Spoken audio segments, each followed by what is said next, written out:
Salut tout le monde!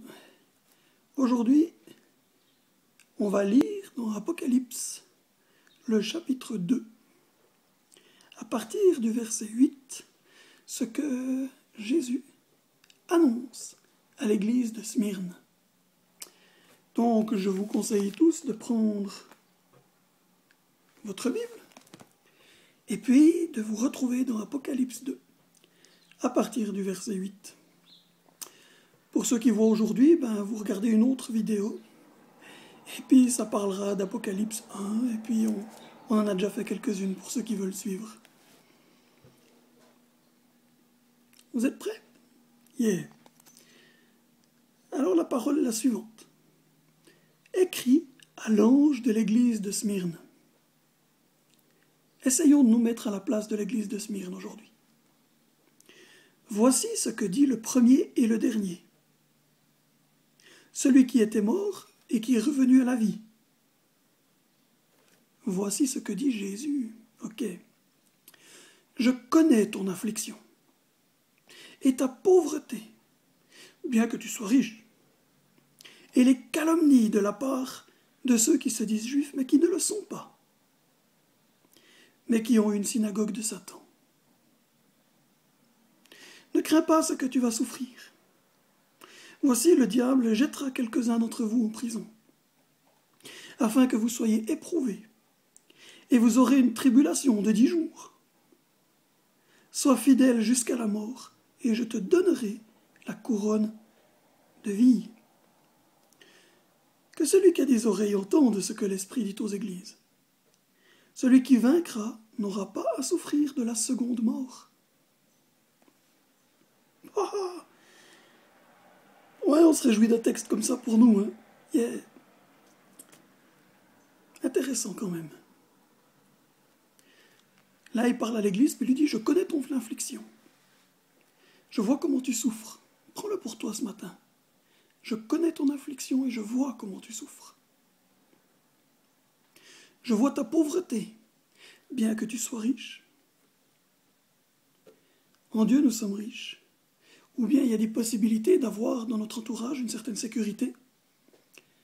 Mais notre pauvreté est peut-être dans nos relations, dans ce qui se passe avec les autres, dans les difficultés que nous avons. Cette pauvreté-là aussi, Dieu la voit. Et la calomnie de la part de ceux qui se disent juifs et ne le sont pas, mais qui sont une synagogue de Satan.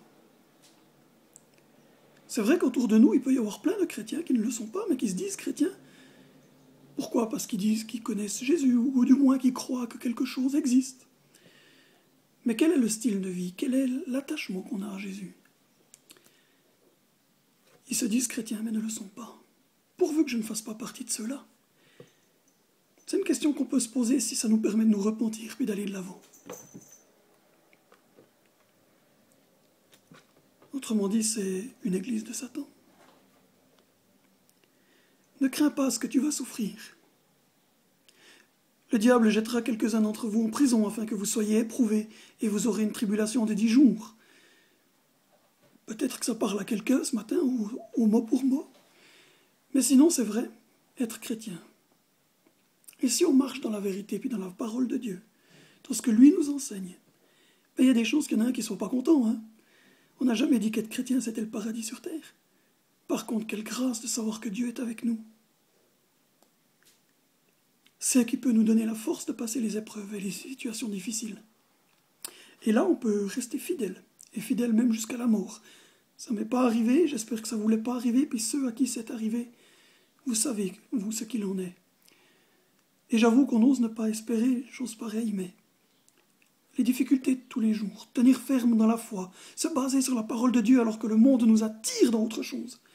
Restons fidèles jusqu'à la mort, jusqu'à la nôtre, aussi simplement que ça. Si on est fidèle jusqu'au bout, Jésus dit, je te donnerai la couronne de vie. Waouh! Puis le verset 11, il montre un truc. Celui qui vaincra n'aura pas à souffrir la seconde mort. Alors osons persévérer jusqu'au bout. T'as envie de relâcher ce matin? Non, accroche-toi. Tiens bon, crie à Dieu, crie que t'en peux plus. Ou ose regarder, souviens-toi de ce qu'il a fait dans ta vie jusqu'à aujourd'hui. ne serait-ce que pour pouvoir le louer, le bénir et te rappeler à quel point il est avec toi, et il est concret, il est vrai dans ce que tu crois. Tiens bon jusqu'à ton dernier souffle. Celui qui viendra quand l'Éternel le décidera. Parce qu'ainsi, tu gagnes la couronne de vie et tu ne crains pas la seconde mort, celle qui est éloignée de Dieu pour l'éternité. Dieu voit ta souffrance ce matin.